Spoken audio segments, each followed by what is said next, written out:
Assalamualaikum warahmatullahi wabarakatuh. Bismillahirrahmanirrahim. Tabarakalladzi nazzala al-furqana ala 'abdihi liyakuna lil 'alamina nadhira. Allahumma shalli wa sallim ala sayyidina Maulana Muhammadin wa ala alihi wa sahbihi asma'in amma ba'du. Yang sangat saya hormati Rektor Tribakti Kiai Haji Abdul Kafabi, semua keluarga Lirboyo, semua yang hadir yang saya hormati. Ini tadi saya diajari doa maksa Tuhan. Saya punya sanad yang mungkin lebih keren. Jadi ada seorang Arabi berdoa di Raudhah, ya Allah, jika engkau jadikan orang soleh, maka yang senang adalah kekasihmu. Jika engkau menjadikan saya orang fasik, maka yang senang musuhmu, yaitu iblis. Tinggal jenengan mau menyenangkan kekasihmu apa musuhmu. Akhirnya ada hadis, ya sudah, soleh saja soleh. Doa kok gitu. Artinya kalau seseorang soleh yang suka siapa? Rasulullah. Rasulullah berstatus Habibullah. Ya Allah, kalau engkau jadikan aku orang soleh yang suka kekasihmu. Kalau aku jadi orang fasik yang suka musuhmu. Terserah jenengan mau menyenangkan musuhmu apa menyenangkan kekasihmu. Coba pun terserah jenengan. Tentu pilihannya Allah menyenangkan kekasih Allah. Itu saya ijazahkan ini. Semoga gak diterima. Covid. Jadi kalau di Ihya itu ada Kitabul Wujdi, ada yang baca Al-Wajdi. Tinggal zaman mondok ngarokati apa enggak tahu saya. Resiko mondok Lirboyo memang gitu, kata Mbah Mun itu harus semuanya diharokati. Tapi kata Mbah Mun ini sarang, jangan harokati semua, jangan maknani semua. Kalau dalil di sini katanya kan apa itu al ilmu sayyidun wal kitabatu qaiduhu. Jadi ilmu itu ibarat hewan liar, supaya enggak liar dicancang gitu. Tapi kata Mbah Mun abot cancang kabeh ketekakan mati gitu. Jadi ini, nah saya ini kan dikatakan Gus Kafabi tadi cucu murid. Ini saya senang sekali karena memang saya jarang mau diundang pengajian umum. Karena diundang itu artinya kan makmur, diperintah. Sehingga ini sekaligus maklumat, yang enggak merasa mbah guru jangan ngundang saya, itu kualat nanti. Karena saya berkali-kali bilang hormat kiai itu wajib, tapi ngatur kiai itu haram. Jadi aturan mainnya jelas, hormat kiai itu wajib, seneng kiai wajib, tapi kalau ngatur kiai haram. Ngatur itu ya fatwa itu, fatwa. Begini, saya ini baru neliti, mungkin ini tahadus bin nikmat. Saya berkali-kali rembukan sama, termasuk diantaranya sama Profesor Quraish Shihab. Itu mau menjadikan manhajul Quran itu mudah. Di antara kitab yang saya pelajari serius itu kitab Syajaratul Ma'arif. Nanti sebagian tak tinggal di sini biar diajarkan Gus Rikza. Itu rencananya PSG Pusat Studi Qurannya Pak Quraish itu menerbitkan itu. Sementara ini sekarang di UI Universitas Islam Indonesia saya juga ngajar kitab itu. Kitab itu begitu mudah menjadikan Quran itu pegangan. Kalau di sini katanya mau dimilenialkan itu, milenial itu. Itu begini, misalnya begini, ini saya beri contoh. Jadi peristiwa-peristiwa khusus yang ada di Quran itu ditabwib secara umum. Jadi ini saya nanti tidak guyon supaya apa Gus Rikza gak kelihatan kalah, karena kalau guyon-guyonan itu menang saya ini orang Pantura. Saya misoh saja ada dalilnya ini. Karena memang dalam tarikh-tarikh itu gitu. Ini Muhammad ponakan kamu, kata orang-orang kafir. Saffaha ahlamana wasabba alihatana. Semoga gak ada yang menerjemah wasabba alihatana. Kitab itu mudah sekali. Misalnya begini, saya beri sekian contoh, mungkin 3-4. Babu nafil ibad bikullil bilad. Bab kalau seseorang itu harus manfaat di mana saja dia berdomisili. Terus beliau secara mudah bilang qala ta'ala hakian an Isa bin Maryam wa ja'alani mubarakan ainama kuntu. Saya adalah orang yang hidup di mana-mana itu membawa apa? Berkah. Terus beliau memberi judul secara umum babu nafil ibad bikullil bilad. Sehingga saya di Rembang, di Lirboyo atau di mana saja, etikanya satu, harus bermanfaat. Setidaknya manfaat. Kalau ada orang ingin menang ya saya ngaku kalah lah. Kalau ada orang yang ingin saya diangkat jadi murid ya oke, saya jadi murid beliau. Nggak masalah. Karena bagian dari kesalian itu tawaduk. Pas Pasti yang tawaduk jadi wali karena man tawadu'a rafa'ahu Allah. Yang kumo luhur jadi guru pasti tidak jadi wali.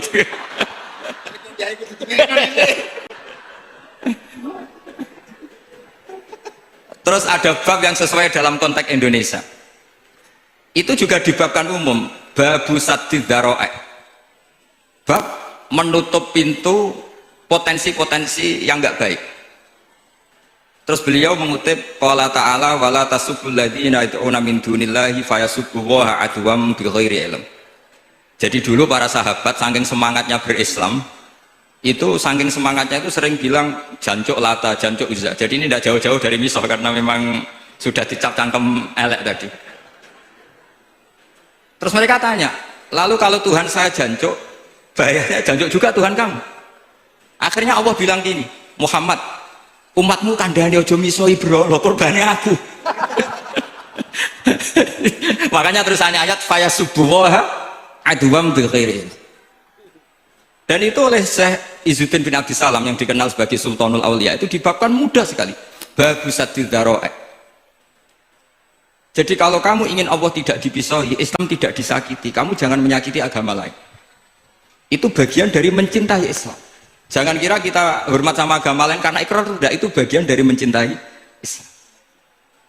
Terus mengutip sekian hadis, la yasubbur rajulu abahu. Sebagian riwayat la yal'anur rajulu abahu. Ada yang baca layal ani, terserah lah. Kalau nahia layal an sopa rajulu, terserah. Apa khobar bimanal amri, apa bacanya layal an itu bisa dipasul masail nanti itu. Jangan sampai seseorang tuh misoi bapaknya. Kata para sahabat, wa kaifa yasubbur rajul abahu. Bagaimana mungkin seseorang misoi bapaknya sendiri? Terus kata Rasulullah, yasubbu abar rajuli fayasubbu abah. Wa yasubbu ummar rajuli fayasubbu ummah. Dia misoi bapaknya orang lain kemudian dibalas bapaknya dipisah. Ini penting saya utarakan. Jadi mudah sekali. Terus dibabkan di bab umum itu babu saddid dzara'i. Sehingga peristiwa yang khususiyah ini menjadi bisa ditarik kesimpulan secara umum dan Quran maupun hadis mengawal kita ila yaumil kiamah. Karena kita tidak kehilangan stok untuk memaknai Quran dan hadis dengan cara yang diajarkan Syekh Izzuddin bin Abdissalam yang kita kenal, beliau termasuk Sultanul Ulama. Contoh ketiga ini yang paling penting dan itu saya sering utarakan. Beliau bikin judul la yutrakul haqqu li ajlil batil. Kebenaran tidak boleh ditinggalkan hanya karena banyak kebatilan. Uniknya apa? Beliau pakai dalil, saya yakin seorang dokter Riza pun nggak terlintas kalau itu ada. Meskipun bikin rumus istihad tadi yang nggak ada kembarannya tadi. Karena ulama yang waras ya nggak ingin ngembari rumus seperti itu. Memang nggak perlu dikembarin, apalagi dosen-dosen tribakti itu nggak suka. Ini padune ra kuat gaji kan gitu. Itu kan dalih ya, dalih supaya ngirit ya. Wes mulang gak arep-arep gaji barokah. Itu mesti kong kali kong sama bendara ya. Karena yayasan itu. Itu ada judul la yutrakul haqqu li ajlil batil. Itu uniknya beliau hanya dalil inna sofa wal marwata min sya'airillah faman hajjal baita wa atamara fala junaha alaihi ayyat tawafa bihima. Sofa dan marwah itu hakikatnya adalah min sya'airillah, termasuk syiar-syiarnya Allah. Maka siapa yang haji maupun umroh nggak apa-apa. Allah dalam bahasakan itu nggak apa-apa, fala junah nggak apa-apa, terus saja tawaf di situ. Memang dalam bahasa Quran tidak bahasa sa'i, tapi pakai bahasa tawaf, ayat tawaf lagi. Kata Syekh Izzuddin bin Abdissalam, di sofa ini ada Isab, nama berhala, di Marwah ada Na'ilah, juga nama berhala. Yang orang-orang jahiliyah dulu ini menyembah dua berhala ini. Karena ada berhala, mereka merasa risih kalau ibadah ritual tauhid di situ.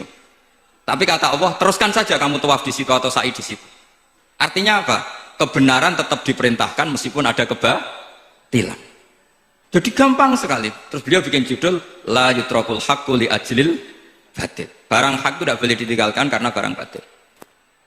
Saya di mana-mana kalau boleh dikatakan fatwa. Kalau ada orang mati karena narkoba atau karena mendem atau karena koplo atau karena apa oplosan, itu kita sebagai kiai datang saja. Tapi tidak harus kiai yang top-top kayak Gus Rizal, tidak. Salah satu kiai datang.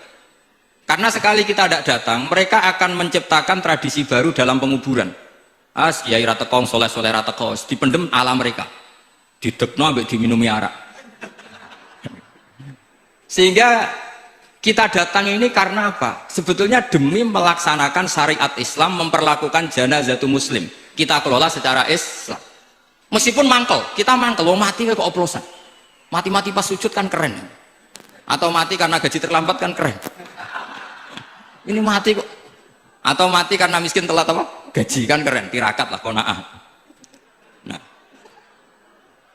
Betul, ini mas-mas kalau yang mencintai Bapak ada kesampaian, syahid cinta itu juga syahid. Asal tidak pernah lihat, tidak pernah SMS. Ngempet tok itu kalau mati itu syahid.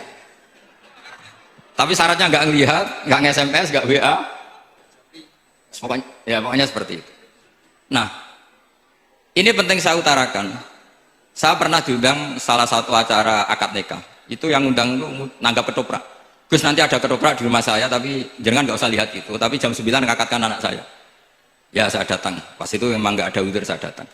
Itu sudah ada videonya banyak di sini. Kenapa saya datang? Pikiran saya tadi. Kalau kiai tidak menyaksikan akad nikah, nanti mereka bisa bikin cara akad dengan cara mereka sendiri. Sehingga takbir-takbir yang di fikih, misalnya walimatul ursi itu kalau ada ikhtilatur rijal wan nisa haram hadir, itu nggak pernah dilakukan oleh guru-guru kita. Setahu saya, Mbah Mun, bapak saya, guru-guru kita, meskipun ada ikhtilatur rijal wan nisa, mereka kalau ada walimatul ursi asal tidak ada udzur itu datang. Karena la yutrakul haqqu li ajlil batil. Padahal jelas di bajuri di Anatul Talibin, jika hunaka muharramun harumal hudur. Entah kalau saya baca hurimal hudur atau harumal hudur, tidak tahu, saya ini kan bisa debat ini. Karena saya santri sarang, jadi kalau baca 2 kali harumal hudur atau hurimal hudur. Tapi kalau yang santri sini mau tidak mau ya anut harokatnya guru tadi. Resikonya nurut itu harus ikut haruma apa hurima. Kalau saya karena enggak dimaknani, jadi ya bingung. Maksudnya bingung milih, saking banyaknya ilmu. Bukan bingung karena goblok, bukan. Ini penting saya utarakan. Jadi judul itu penting sekali. La yutrakul haqqu li ajlil batil. Contoh keempat, babu tolabil manzilah. Seorang yang terpercaya itu boleh cari pangkat di pemerintahan. Beliau dalilnya gampang sekali. Yusuf ketika merasa mampu mengendalikan ekonomi, ketahanan pangan zaman itu, beliau matur ke Aziz, ke penguasa Mesir, qala ja'alni ala khazainil ardh. Jadikan saya sebagai pengelola hasil bumi. Ini hafidhun alim, saya ini orang terpercaya, saya ini orang yang pinter. Maka ngaku pinter itu boleh asal pinter betul. Karena Nabi Yusuf bilang ini hafidhun alim. Ini sudah 4, sampai berapa? 7 sampai 7. 5 aja nanti ilmunya habis. Jadi saya mohon nanti kitab itu saya tinggal 1, tolong dipelajari teman-teman supaya apa ya, ada cara mudah. Dan kitab itu pernah dibaca Syekhina Kiai Maimun di Sarang, pernah tak bawa ke Jakarta, saya diskusikan dengan Pak Profesor Quraisy Shihab. Terus sekarang juga dalam proses diterjemah. Tapi saya mohon ini yang nggak penting, terjemahnya itu tidak penting. Ini anak-anak Lirboyo kan bisa ngartikan sendiri, bukan sekedar terjemah tapi ngartikan sendiri. Itu unik, cara memahami itu unik sekali dan mudah.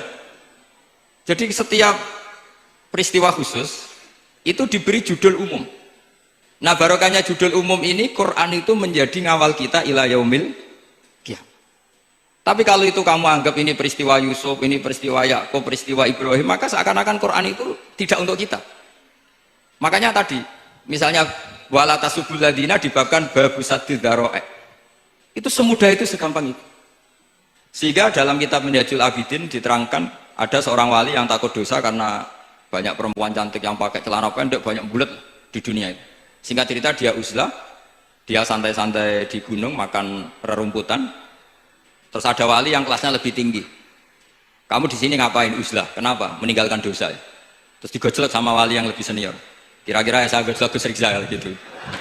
Tak, kata si wali yang lebih senior tadi, taraktum ummata Muhammadin fi aidil mubtadi'ah. Sebetulnya kamu itu tidak menghindari dosa, tapi malah parah. Ketika umat tidak kamu pimpin, artinya membiarkan dipimpin kelompok lain. Dan itu bisa orang ahli bid'ah, bisa orang kafir, bisa yang lebih menyesatkan. Jadi uzlah itu tidak solusi.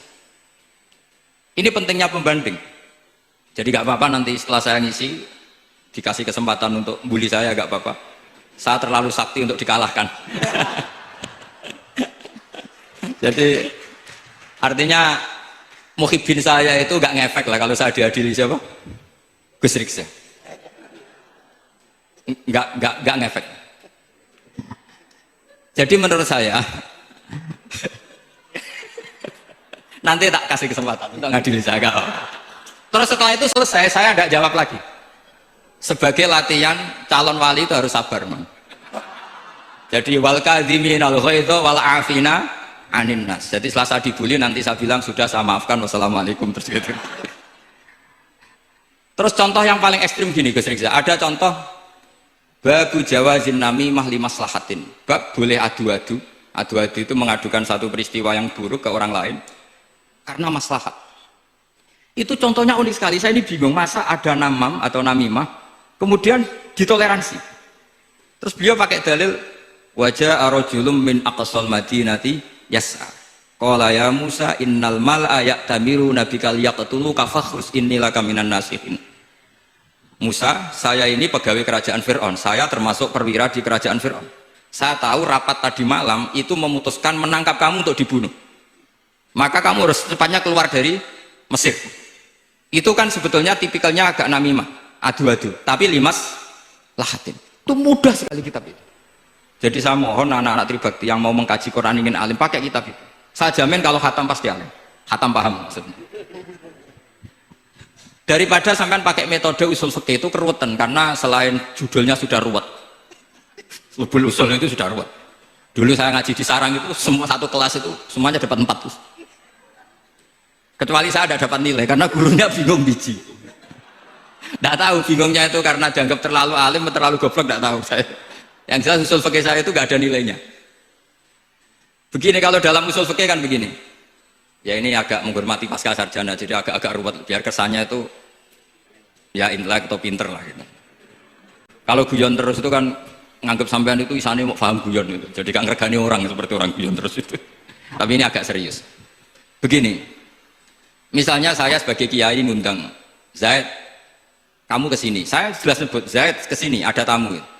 Sebetulnya saya ingin Zaid apa ingin cah dalam siapa saja asal bisa melayani tamu. Zaidun itu zikrul ba'di wa iradatil kul apa zikru Zaidin fi aini. Itu kan jadi perdebatan di ilmu usul fikih. Ketika Zaid gak ada, terus di situ ada pelayan yang bernama Bakar Umar gak datang, pasti kiainya marah. Cek sombong ya santriku, tak udang rano sing moro. Terus misalnya anak-anak bilang, Pak Yai Anda kan tadi manggil Zaid, tidak manggil kita. Cek goblok maksudku ono sing nyuguhi teh. Ora kudu Zaid, Bakar Umar ya kena. Bocah kok goblok kan mesti gitu. Artinya gini, menyebut aktor dalam Quran atau hadis itu yuradu syakhsun bi ainihi, apa itu bagian dari zikrul ba'di wa iradatil. Sehingga semua peristiwa di Quran entah itu nyebut Fir'aun berarti mewakili orang tokoh, orang yang lanjut. Menyebut Musa mewakili orang baik. Apa bagaimana? Itu jadi perdebatan. Nah, itu di kitab usul fikih itu penjelasannya ruwet sekali. Sehingga mungkin misalnya begini dalam satu kaidah usul fikih. Hormati tamu yang datang ke saya, siapa saja. Setelah itu saya ralat. Hormati Zaid jika datang bertamu ke saya. Dalam usul fikih itu potensi Zaid ini menjadi mukhassis, berarti siapa saja menjadi batal karena ditafsis kata Zaid. Ada potensinya begini, siapa saja tetap berlaku dan kiai menyebut Zaid adalah zikru ba'di afrodi dzalikal kulli, menyebut individu dari kuliah yang masuk. Jadi tetap hormati tamu siapa saja. Yang termasuk siapa saja adalah Zaid. Apa siapa saja tidak menjadi hukum karena terganti hanya khusus Zaid. Itu jadi perdebatan di perdebatan usul fikih. Jadi terlalu ruwet. Tapi kalau di kitab tadi yang Sajaratul Ma'arif karangannya Izzuddin bin Abdus Salam, itu gampang sekali. Saya baca itu min awali hatta akhir itu tidak ada yang iskal, gampang sekali, mudah sekali. Karena tadi mungkin dikarang ahlinya dan dibaca oleh ahlinya, jadi gampang sekali. Jadi semudah itu. Istidlal itu gampang sekali. Ya saya ulang lagi tadi karena ditulis orang ahli dan dibaca oleh orang ahli. Tapi saya pastikan kitab itu tuh mudah sekali. Kenapa saya menyarankan begitu? Karena begini. Sekarang tuh banyak orang menafsirkan Quran karena hanya melihat terjemah atau dengar-dengar dari orang lain. Sementara kita yang gudangnya, kita ya semua lah santri sarang Lirboyo semua, itu tidak mau memulai. Andai kan kita mau memulai, maka kita akan tahu apakah zikrus syai' itu menjadi takyin, harus itu, atau zikrus syai' itu zikrul ba'di wa iradatil qul. Saya beri contoh masalah hukum fikih. Karena ini bidang saya. Saya dulu ketika muda sering makili Anwar Musyawarah di Lirboyo. Dulu yang makili Lirboyo Gus Isom. Gus Rizal belum musuh saya dulu, belum musuh saya dulu. Jadi kalau musuh saya itu terlambat, saya sudah sufi, sudah agak ahli fikih, sudah pensiun, bukan karena sudah bodoh, tapi sudah ben diurusi sing nom-nom gitu. Sudah makam saya sudah ndak itu sih. Ndak tahu makam saya dari mana, ndak tahu saya. Misalnya begini, saya beri contoh. Di antara yang nggak boleh dalam pernikahan adalah wa antajma'u bainal ukhtain. Menikahi mbaknya plus adiknya, finikahin wahid, takhta rajulin wahid. Jadi nggak boleh mempoligami mbak bersama adiknya. Kalau kita percaya zahirun nas, maka yang haram hanyalah wayo atau berpoligami mbak dan adik. Dan itu bahaya kalau Anda memahami seperti itu.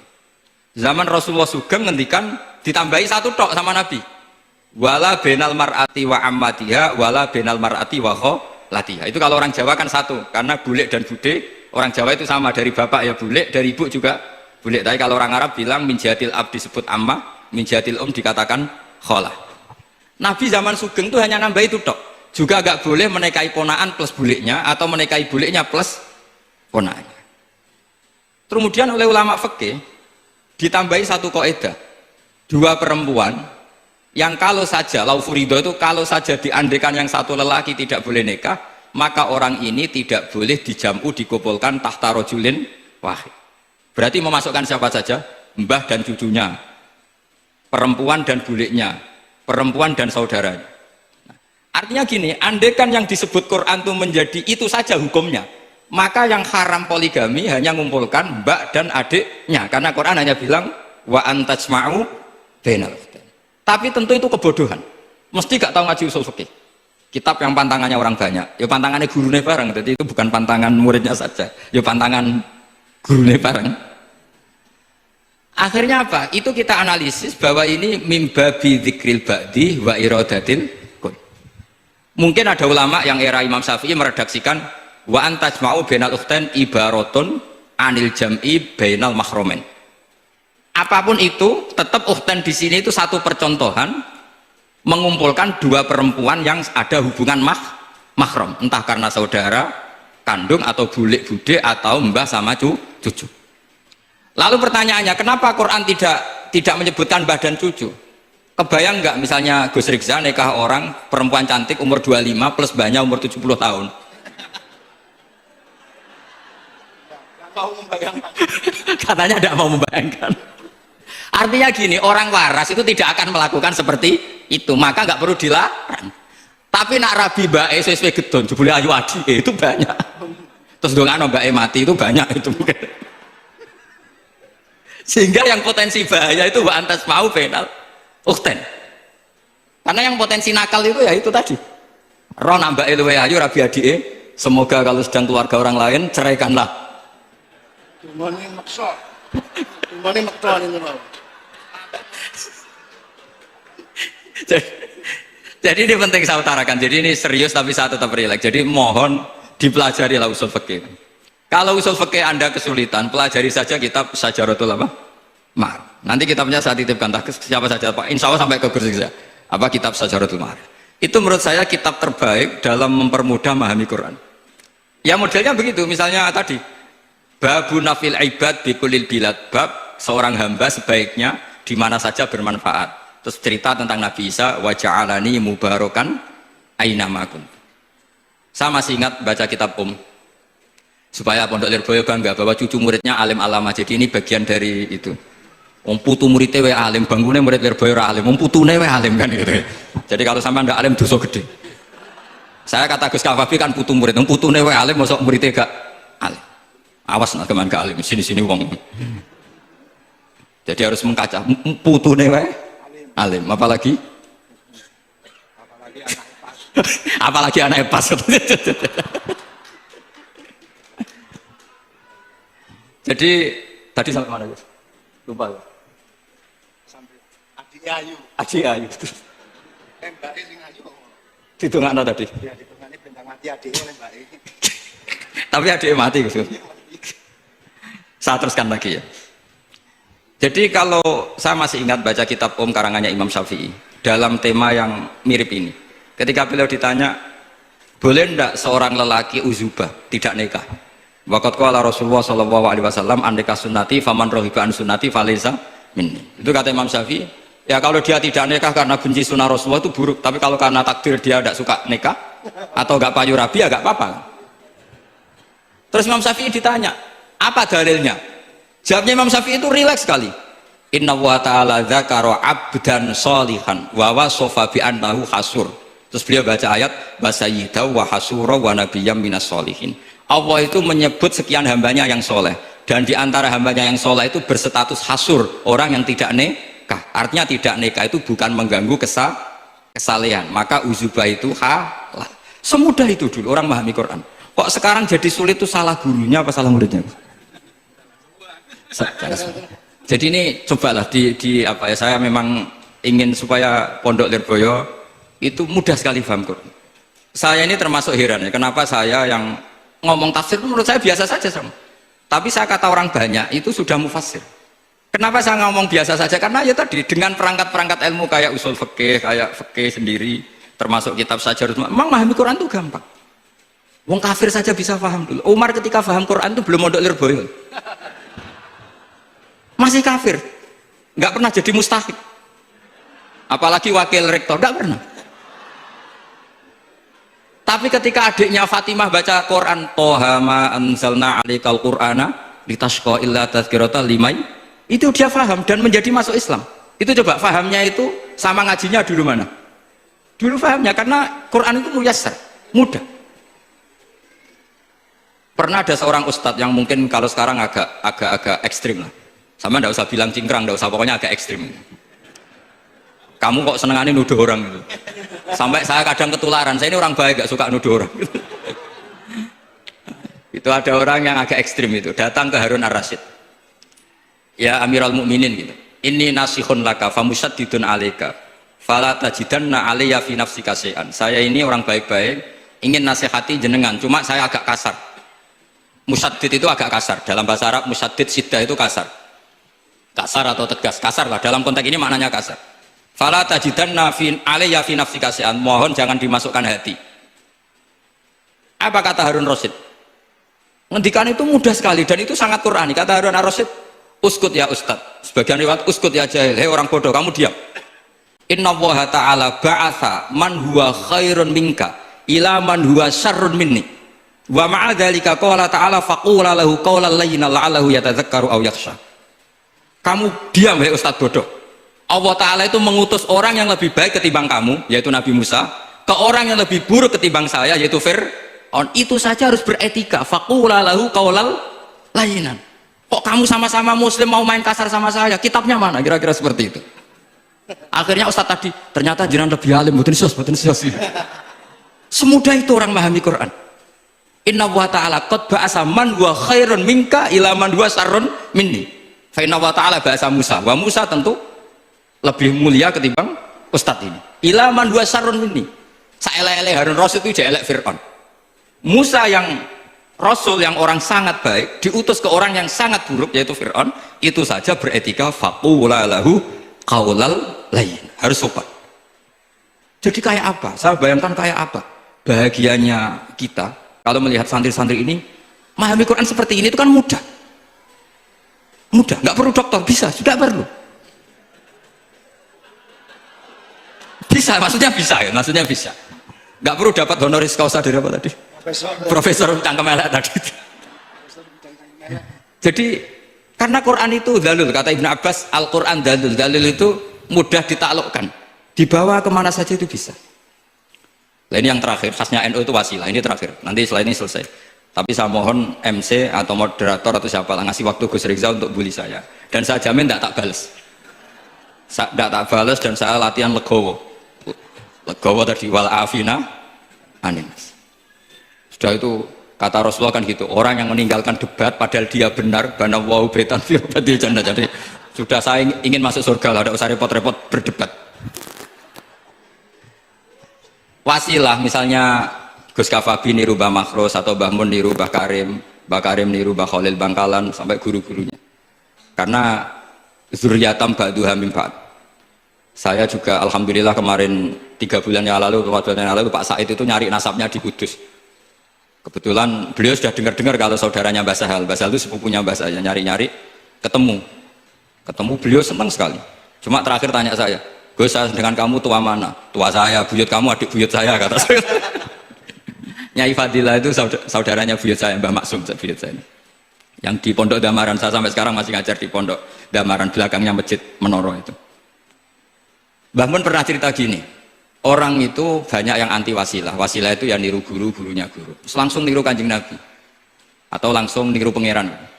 Itu Mbah Mun, saya masih ingat betul dalilnya, ihdinas siratal mustaqim siratal ladzina an'amta 'alaihim. Jalan yang lurus adalah mengikuti orang-orang yang telah engkau beri nikmat. Kenapa Allah tidak ngendikan siratoka, jalan kamu, jalan engkau? Allah itu tidak makan. Bagaimana cara kita niru Allah makan? Wong Allah tidak makan. Allah tidak tidur. Bagaimana kita niru Allah tidur? Fa inna Allaha la ya'kulu wa la yanam wa la yashrab. Nah, niru itu ya orang, kata Bamun, karena manusia itu hadis, Allah itu qadim. Jadi tidak ada hubungannya barang hadis dan barang qadim. Jika kalau ingin niru ya niru manusia. Manusia itu siapa? Ya tentu masternya Rasulullah. Tapi kan walau lala ulama lama arafnal anbiya. Tanpa ulama kita tidak tahu Nabi melakukan apa, karena ini butuh sanad. Masyhur itu, walau la murabbi lama arafna rabbi. Tanpa murabbi kita tidak tahu rabbi. Nah, ini penting saya utarakan, sehingga di Quran itu setiap orang baik itu disebutkan orang-orang baik itu siapa? Ulaikal ladzina an'ama Allahu 'alaihim minan nabiyyin min dzurriyyati Adam wa mimman hamalna ma'anu wa min dzurriyyati Ibrahim wa Israila wa mimman hadaina wajtabaina. Selalu orang baik itu diceritakan orangnya dan ngikuti orang juga. Ulaikal ladzina hadahum wa fabihudahum muqtadi. Kenapa? Karena kita tidak bisa niru Allah, karena Allah itu tidak makan, tidak minum, tidak tidur, tentu tidak nikah. Tapi sekarang orang tuh geger, manut guru-guru ra mesti bener. Sing marai kaidah nak guru ra mesti bener tuh kita. Kita setiap ngajar di Lirboyo di Sarang bilang selain Rasulullah Muhammad itu tidak maksum. Jadi mereka ketinggalan kalau ngomong kiai ra mesti bener. Tahu kita mulai kecil diajari selain Nabi kok ora maksum. Dekne ro ilmu anyaran kok ngandani sing mulai bayi alim, itu kan lucu.